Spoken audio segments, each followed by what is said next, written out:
They told her to stand straight, chin high, eyes low. But after the final bid, after the man with the scarred hand signed her name onto a torn receipt, she couldn't feel her legs. The wooden platform under her bare feet felt like ice, though it was summer. $3, someone had laughed behind her, for a used-up bride. She wasn't used, not in the way they meant, but her grief had aged her.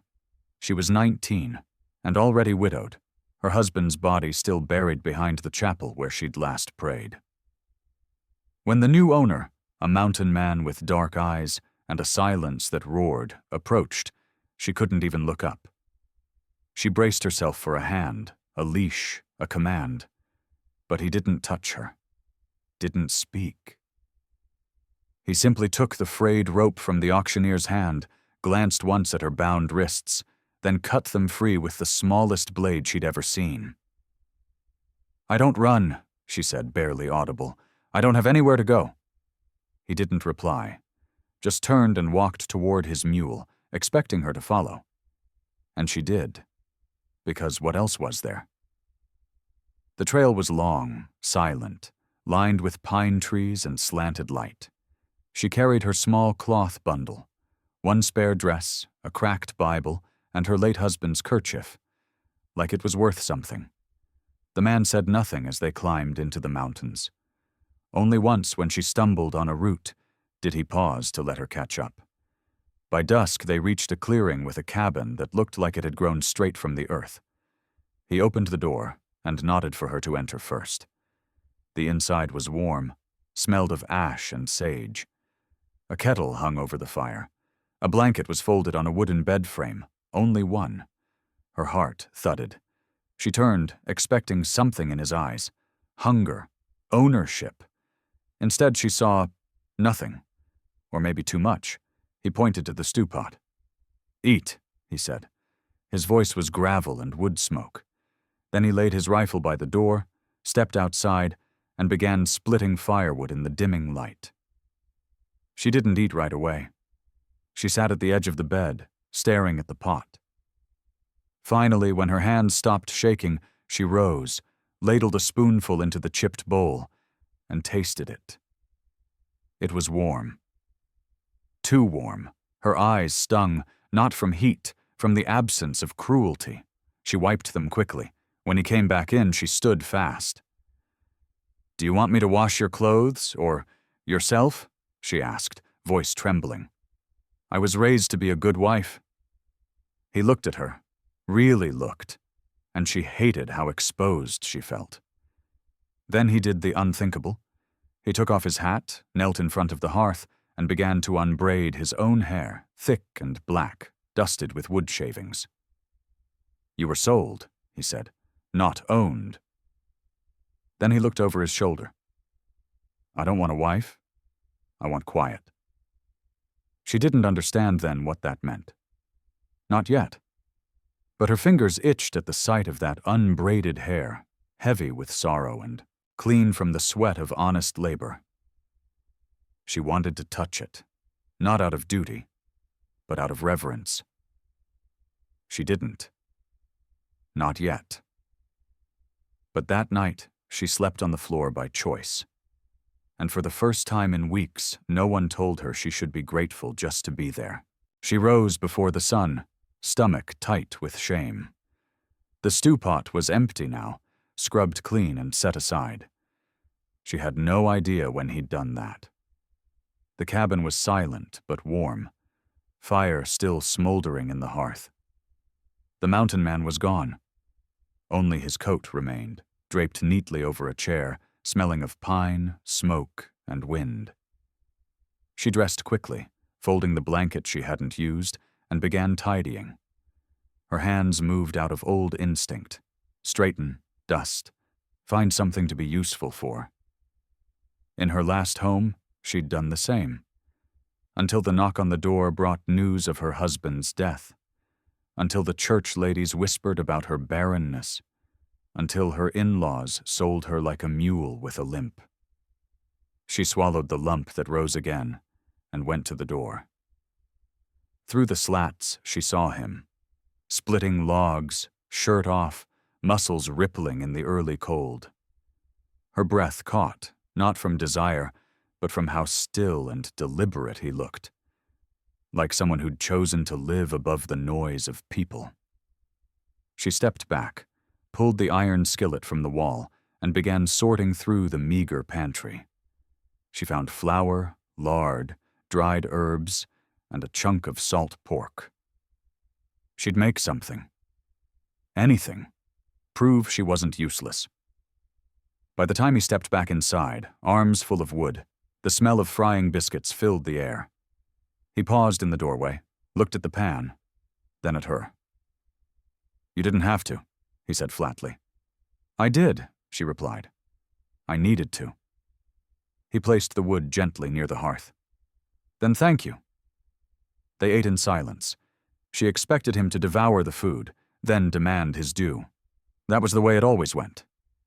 But he chewed slowly, set his fork down between bites. When he finished, he stood, not to grab her but to rinse the dish, her hands curled into fists beneath the table. "You paid for me," she said finally. He didn't turn. $3.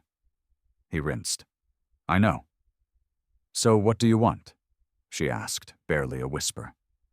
"Me in your bed, on my knees, in your kitchen forever?" He turned now, looked at her fully.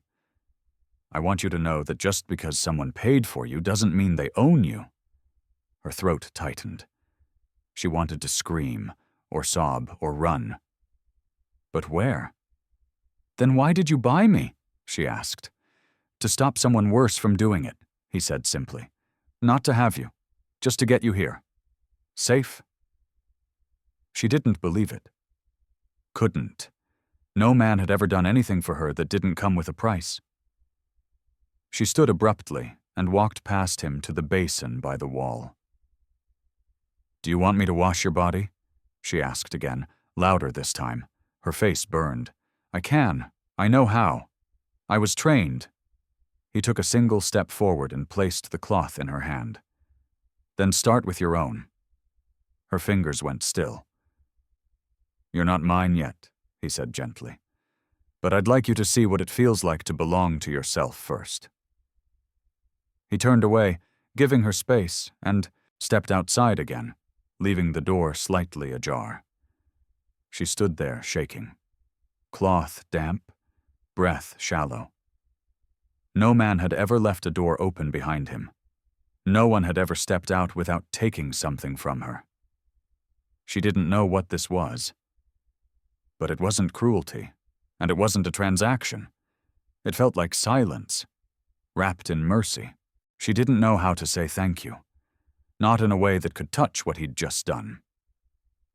The silence he left behind felt safer than any lock. The air smelled of biscuits and pine. Her fingers still clutched the damp cloth, and she realized she was trembling. Not from fear, but from something like permission. She washed her face slowly, then her arms, then her feet. Every motion felt foreign, like she was cleansing a body she wasn't allowed to care for until now. The act took time. Not because it was hard, but because no one had ever told her she was worth the slowness. By the time she finished, the sun was rising in full. Golden light streamed through the cracks in the wood, touching everything gently. She saw his coat on the chair again and walked over, unsure why. She touched it, just to feel something real. It was warm, heavy, smelled like cold wind and fire. Her hands moved to the comb she'd carried with her in a small bundle since the day she was sold. She didn't know why she brought it. No one had let her use it. But it was there. Carved wood with a missing tooth, worn down on one edge. She took it in her hand, walked slowly to the door, and stepped outside. He was seated on a log, sharpening a blade. His shirt was back on now, sleeves rolled, eyes focused on the steel. She stood there for a long time, unsure. Then her voice came, soft and cracked. "You didn't take anything from me," she said, And I don't know how to pay that back." He looked up, confused.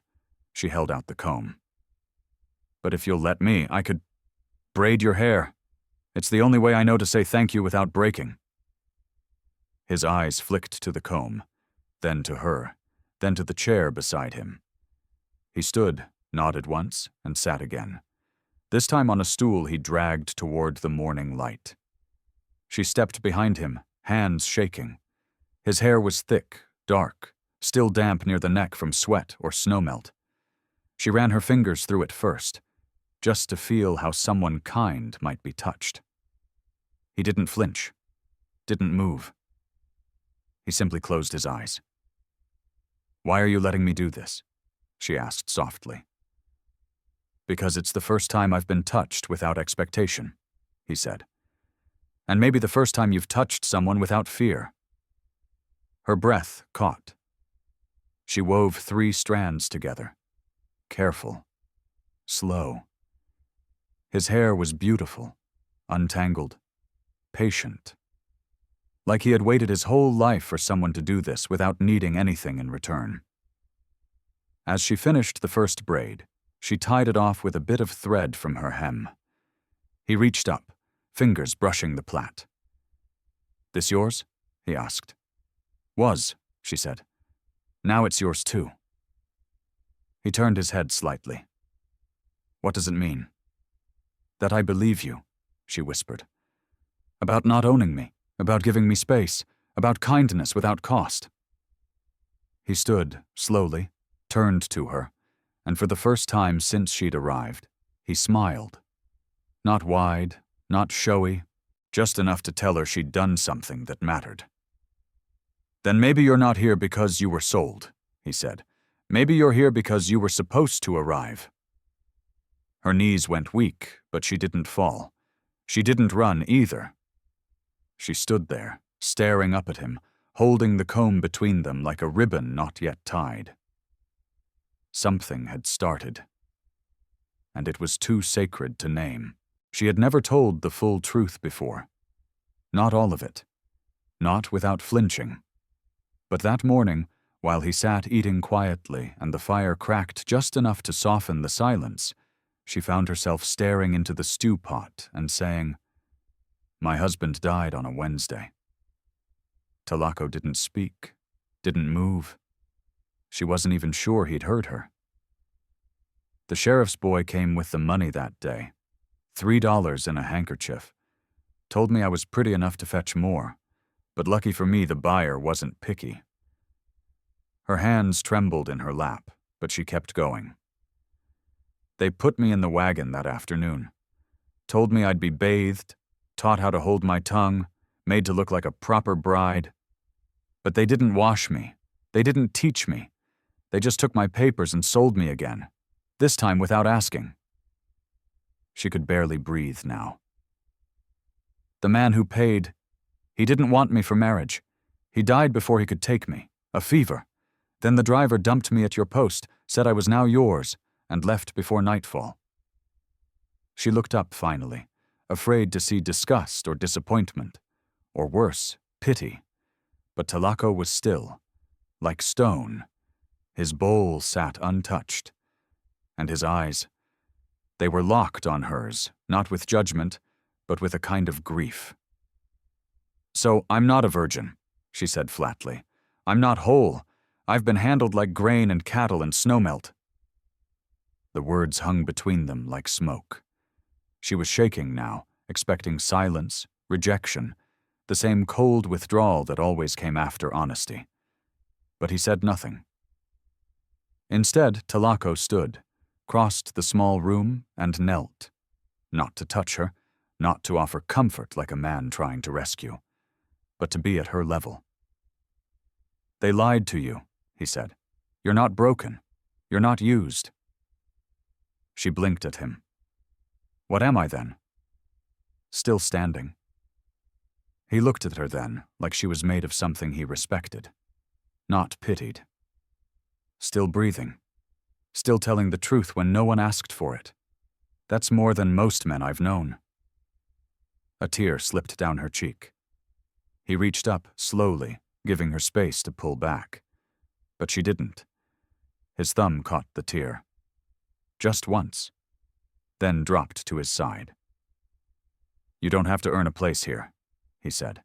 "It was yours the second you asked to braid my hair, not take my body." She let out a sharp breath, half laugh, half sob. "And you're not angry?" "I'm furious," he said, "but not at you." She studied him, the square of his jaw, the crease between his brows, the steadiness in the way he waited. And in that moment, something shifted. Not between them, but inside her. Not romance, not yearning. Just air coming in and out of lungs that hadn't trusted breath in a long time. "Thank you," she said. "Not for kindness, for not making me pay for it." Talako stood and returned to his meal, as if nothing world-changing had happened. But when he sat down again, he added a second, bowl beside his. And when she reached for the ladle, her hands were steady. They ate in quiet. Not like strangers. Not like anything with a name. Just two people at a table, with one truth shared. And no part of it rejected. It was mid-afternoon when the snow softened, and the wind stilled enough for her to step outside. She didn't ask permission. She didn't announce it. She simply gathered the bowl, rinsed it in the stream behind the lodge, and lingered longer than necessary to feel something like cold that didn't hurt. When she returned, Talako was chopping kindling near the stacked woodpile, his back bare under the winter light, skin bronzed and scar-lined, not with violence, but life. She paused in the doorway, watching the rhythm of the axe, the clean thud each time the blade found its mark. "Can I help with dinner?" she asked, louder than she meant to. He looked up. His eyes didn't linger on her face, or drift to her waist like other men. He simply nodded towards the fire pit inside. "Wood needs stirring more than stew right now." She tilted her head. "You don't trust me with food?" He smiled, barely. "I trust you more with flame." The words hit oddly, warm and reverent. She took the long iron poker and knelt by the hearth. The fire had burned low, not dying but resting. She nudged the embers, careful, slow, like coaxing a child from sleep. Sparks flared, the orange deepened. She sat back and watched it breathe. Minutes passed. Maybe more. Talako entered quietly and laid fresh greens on the counter, roots she didn't recognize, herbs she knew only by scent. He didn't say much. Neither did she. But the silence felt like something chosen, not forced. "Did someone teach you to cook?" she asked. "My sister, before she married a horse thief and vanished." "Do you miss her?" "Some days." He stirred the pot with practiced ease. "But the ones I miss most are the ones I barely got to know." She understood that. Grief wasn't always about what was lost. It was often about what never had time to grow. When she turned back to the fire, her hands were steady. Her back didn't hunch the way it used to. And when Talako walked behind her to reach the pot, she didn't flinch. She didn't brace. She didn't shrink. That night, they ate together again. Caleb was still absent, staying in the next lodge with Talako's cousin for a few days, giving the woman time to breathe, as the boy had put it. Mercy thought of him then, not as a responsibility, not as a burden, but as someone she already missed. When dinner ended, she washed the bowls and placed them upside down near the fire to dry. Then, without asking, she crossed to Talako and stood behind him where he sat near the bedroll, unbraiding his long hair from its day-tied knots. He didn't stop her, didn't speak, just sat, breathing slow and steady as she gently separated the strands. Her fingers trembled at first, but then found rhythm, over, under, smooth and firm, like stitching something torn. She didn't braid for ownership, didn't do it for flirtation. She did it because he had let her tend the fire, And now she would tend this man who had not touched her, not asked, not taken, but simply allowed. When she tied off the end with a loose strip of leather, she touched his shoulder just once. "Thank you for the quiet," she said. He didn't turn, just answered, "Not all healing needs noise." And somehow it felt like the most loving thing anyone had ever said. The fire burned low as midnight passed, but Mercy didn't add wood. She sat up against the wall, Talako asleep a few feet away, wrapped in buffalo hide. His breathing was steady, his face still open and unguarded even in rest. Her fingers kept brushing against the ends of his braid, now resting beside her like a quiet promise. She didn't sleep. Not out of fear, but because something in her was changing, stretching, thawing like the snowbanks outside. She watched the orange glow flicker against the lodge walls and thought of her late husband's boots, how loud they sounded when he came in drunk, how loud everything used to be. Talako, by contrast, carried his silence like a blessing, not a burden. When the first light crept across the ground and painted the inside of the lodge with blue and gold, she stood and walked barefoot to the basin. She washed her face with melted snow, not flinching this time, not gasping. She dried her cheeks and tied her hair back herself. Then she stepped out into the clearing and began gathering snow-covered wood, her arms raw from cold, but her spine straight. Talako joined her minutes later, saying nothing. He simply grabbed the other side of the heavy log she couldn't lift and carried it with her to the stack. Their breaths clouded in the air between them like two prayers braided together. That morning, she prepared the herbs he left near the fire, and even salted the meat herself. When he returned from trapping with a limp rabbit, he paused at the door. Not because she was cooking, but because she was humming. "I didn't know you sang," he said. "Neither did I," she replied, and smiled, not at him, but at the warmth spreading from the fire to her fingertips. When the stew finished, they sat again, this time closer. She reached out first, not to touch his hand, but to place a second bowl in front of him, already filled. "For you," she said, "before you serve me." "It's allowed." He raised a brow. "You're changing the rules." "Maybe the rules were broken to begin with." They ate slowly, no rush, no noise beyond the crackle of fat on the rim of the bowl. And then Talako reached into his pocket and pulled out a small carved object, an eagle feather etched into wood, no longer than her thumb. "It's for the braid," he said simply. "I carved it years ago but never used it." "Why now?" she asked, her fingers brushing the edge. "Because you're not just tending my fire anymore," he said. "You've been tending mine too." She blinked. "You said fire twice." "No," he replied, voice quiet. "I meant what I said." She tied it to the end of the braid with care, not realizing until the knot was firm that her hands no longer trembled. Her voice no longer cracked. And when Talako stood beside her, neither of them looked away. They didn't touch. Didn't need to. But for the first time in years, she wasn't thinking about what she had lost. She was thinking about what she might be willing to build. With her own hands, her own spine, her own voice.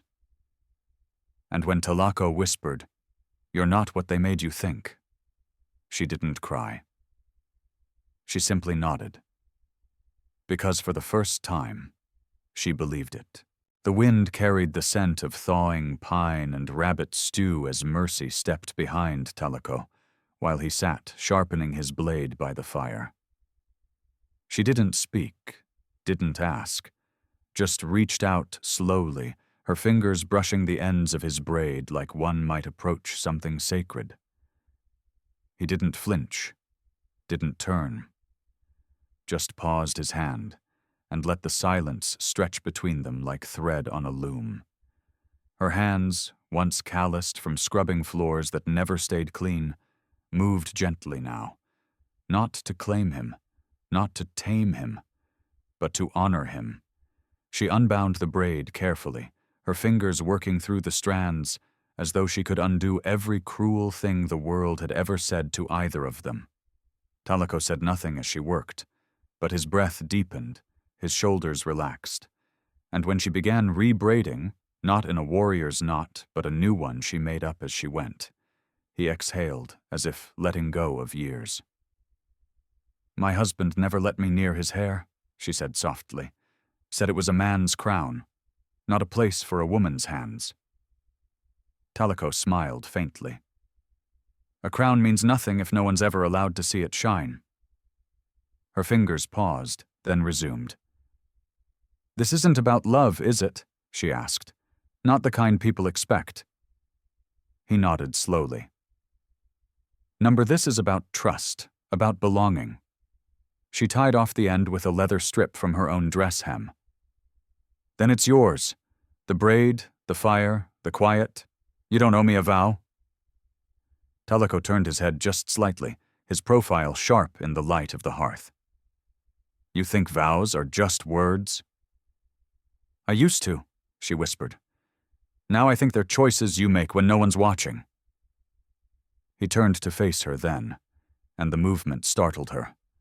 But not from fear, from how much space he seemed to fill when he looked straight into her. "Then braid it again tomorrow," he said. "When no one's watching?" Her throat tightened. "That's a vow?" "That's trust," he said. And then, carefully, he reached up, not to touch her face, but to press one calloused hand to her chest, where her heartbeat fluttered like a bird trapped between ribs. "You don't need permission anymore," he added. "Not from me, not from the world." She let her hand rest over his, eyes stinging not from sadness but from recognition of what she was, of what they could be. Not lovers, not yet. Not a marriage, not now. But a truth, a choice. A braid tied not with threads, but with mornings shared, food passed, names spoken gently. When she finally lay down that night, her palms smelled of pine resin and warmth. Her heart, for once, didn't brace itself for a voice raised or a door slammed. And Talako? He didn't move closer, didn't intrude.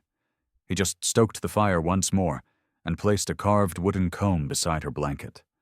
No words, just the tool, the offer, and the knowledge that tomorrow she'd pick it up, because she wanted to, not because she had to.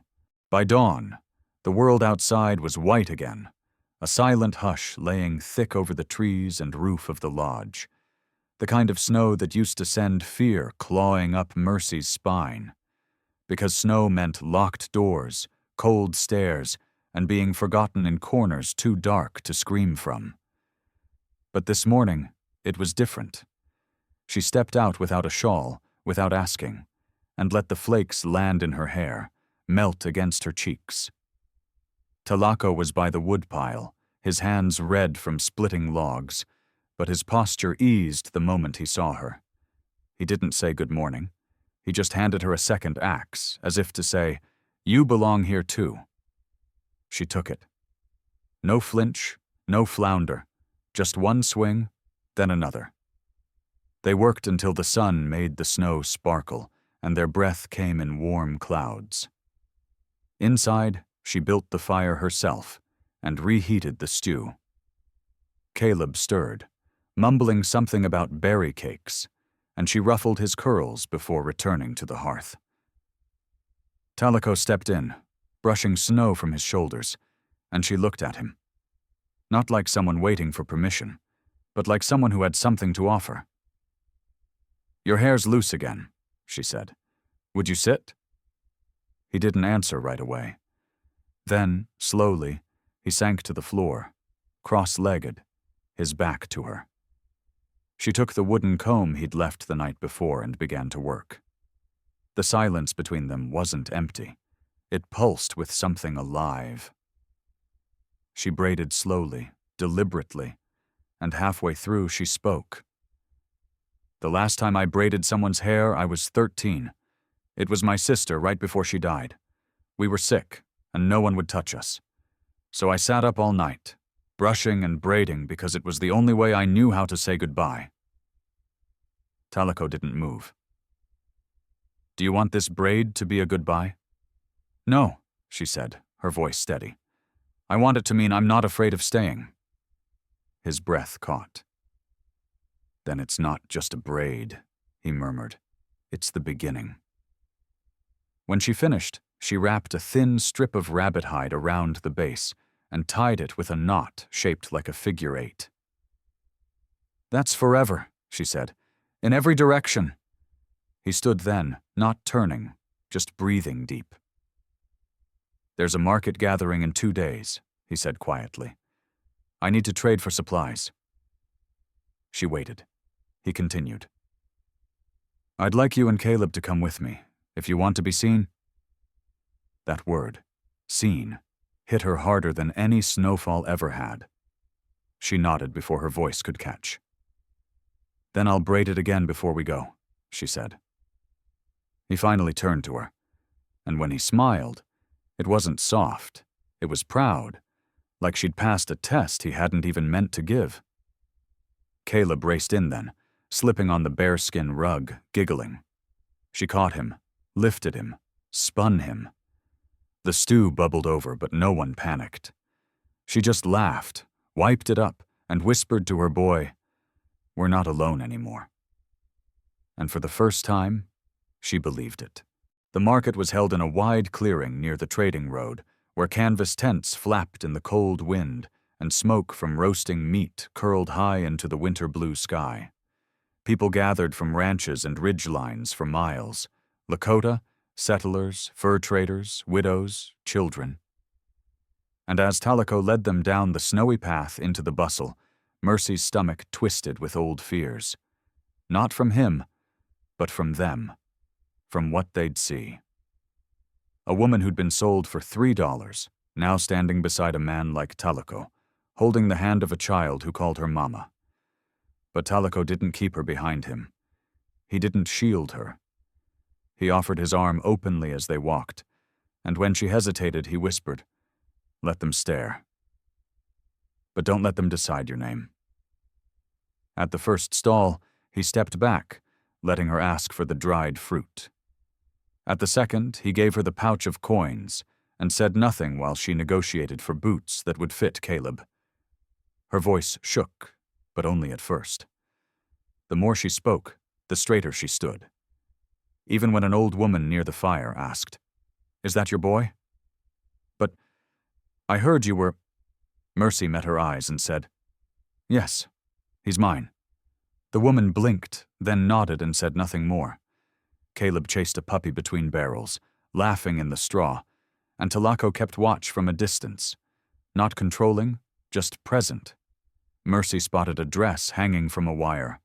Brown wool, lined with soft hide, strong and simple.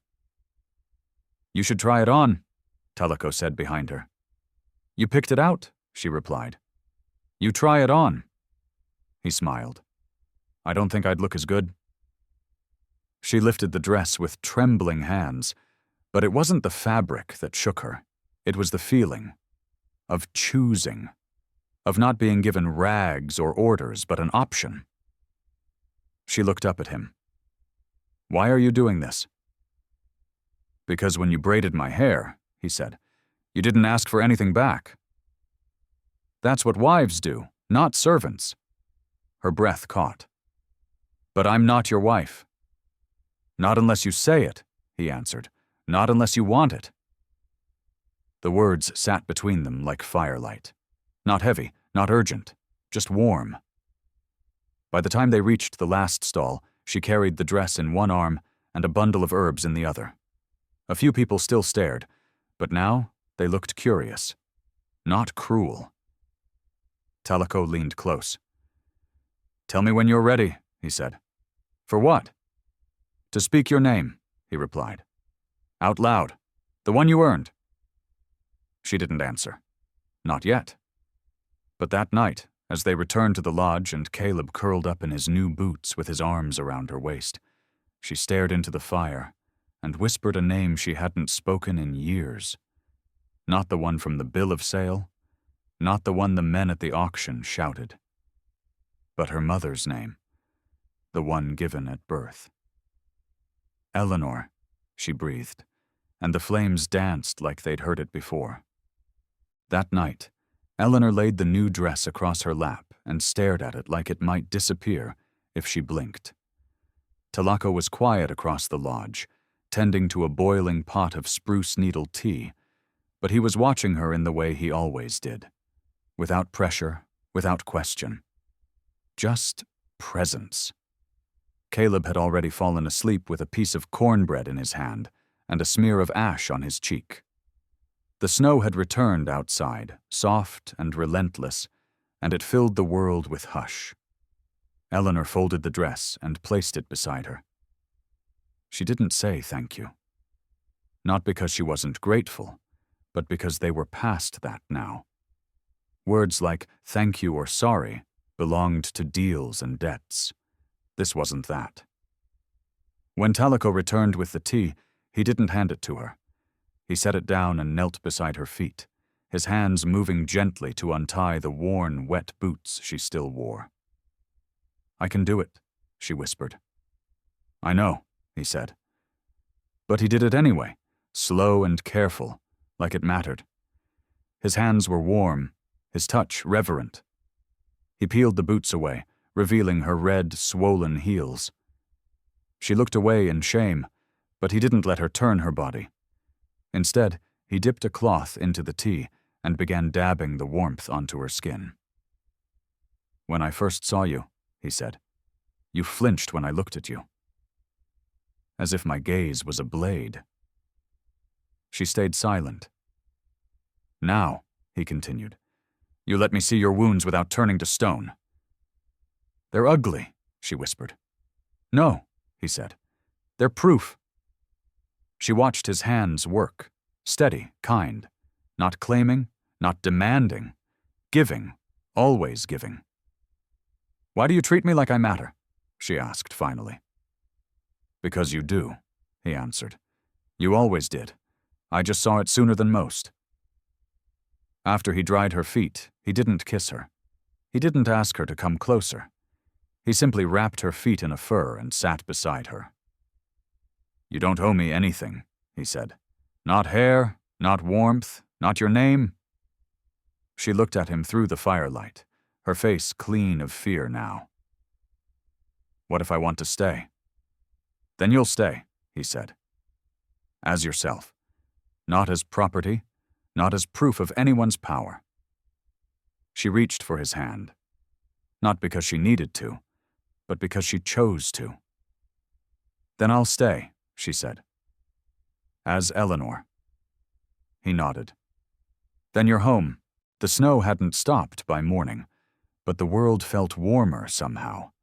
Not because of the fire or the rabbit stew Talako had left simmering overnight, but because Eleanor no longer felt like she was trespassing inside her own skin.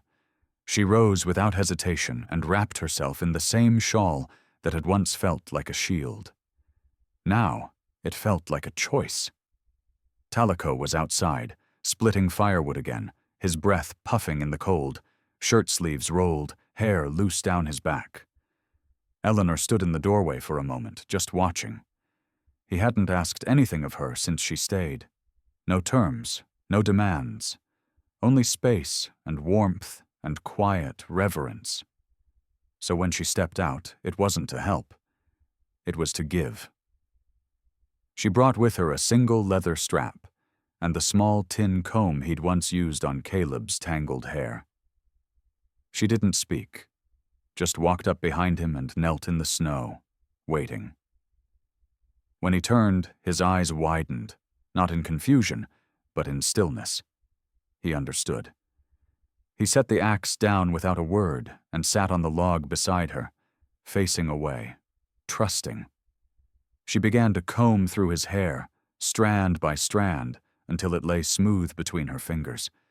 The snow fell around them like ash, but her hands moved like fire. Soft, deliberate, sacred. When she finished, she divided the locks into 3 sections and began to braid.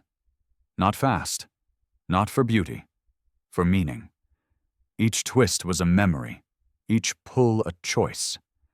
The silence between them was thick with things unspoken and deeply understood. "My husband never let me touch his hair," she whispered. "Said it made him feel weak." Talako didn't answer with words. He simply exhaled, slow and steady, letting her continue. When the braid was done, she tied it off with the strap and touched the back of his neck just once, her palm warm against his skin. He turned then, and the snow clung to his lashes, and for a moment they just looked at each other. No one watching would have called it a proposal. No one listening would have heard a vow. But what passed between them was more sacred than rings or ribbons. She didn't ask what it meant. He didn't name it. That was the point. "Come inside," she said softly. "There's stew." He rose, braid trailing down his back like a ribbon of trust.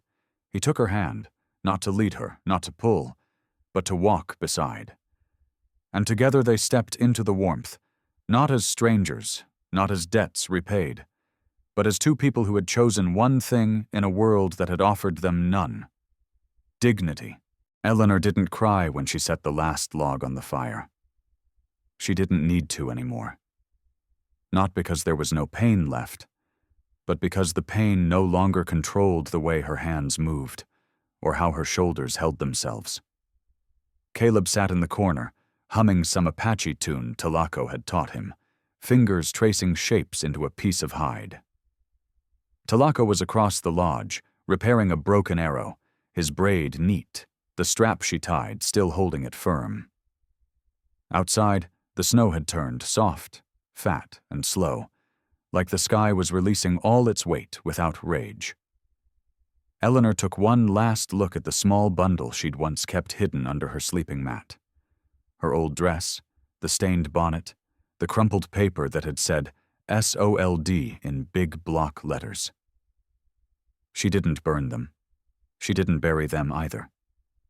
She folded them, wrapped them in soft fur, and placed them on a high shelf in the lodge. Not as reminders of shame, but as proof that she had crossed through something and lived. When she turned back, Talako was watching her, not possessively, not with hunger, but with calm respect that ran deeper than any words. "You know," she said slowly, walking toward him, "the woman they sold was scared of men like you." "Men like me?" he asked, amused. "Kind, patient, unafraid to kneel." He didn't smile. He just opened his arms. She stepped into them, resting her forehead against his chest. "And now?" he asked. "Now," she said, "I'm not afraid of being seen, just of being forgotten." He leaned down, kissed the crown of her head. "Then let this place remember you," he said. "Let the trees know your steps. Let the fire know your warmth." That night, when the stew was gone and the fire low, Eleanor tucked Caleb into a bed of soft furs. She sang to him, not a lullaby, but a hum that had no words. Talako sat nearby, his eyes never leaving hers. When she stood, she didn't ask if she could stay in his bed. She didn't wait for permission or invitation. She simply walked over, lay down beside him, and took his hand in hers. Not as a bride, not as a debt, as Eleanor, as the woman who had once been sold for $3 and now braided her husband's hair like a prayer.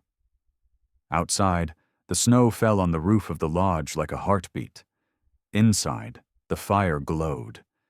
And beside it, a woman who had chosen her name, her place, and the man who never asked for anything, but gave her everything.